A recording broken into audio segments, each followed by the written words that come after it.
සුබ දවසක් සියලු දෙනාට. මේ මගේ පළවෙනි ටියුටෝරියල් වීඩියෝ එක.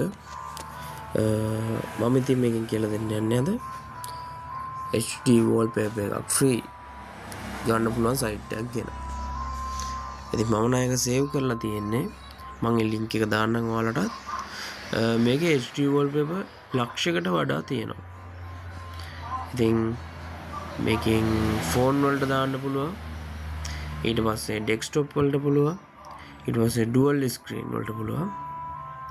මේකේ තියෙනවා ඇනිමේෂන් තියෙනවා, ගේමින් වෝල්පේපර්ස් තියෙනවා, ඊට පස්සේ මූවි වෝල්පේපර්ස් තියෙනවා, ඊට පස්සේ කාර් ඇන්ඩ් බයික් වෝල්පේපර් තියෙනවා.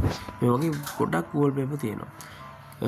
ඉතින් මේක එකක් ඩවුන්ලෝඩ් කරගෙන ඩෙස්ක්ටොප් එකට හරි මොබයිල් එකට හරි ඩුවල් ස්ක්‍රීන් වලට හරි wallpaper එක ඇඩ් කරන්න තියෙන්නේ.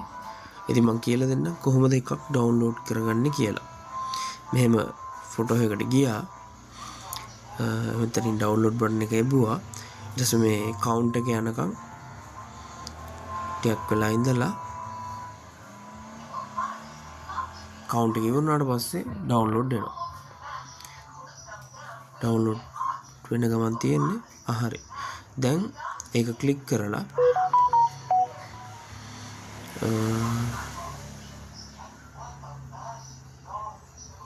ඊට පස්සේ ඩවුන්ලෝඩ් එකට ගිහිල්ලා මෙතනින් රයිට් ක්ලික් කරලා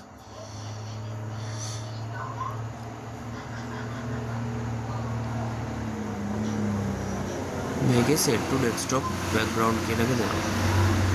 දැන් බලමු අපි ඔය විදියට කැමති wallpaper එකක් දාගන්න.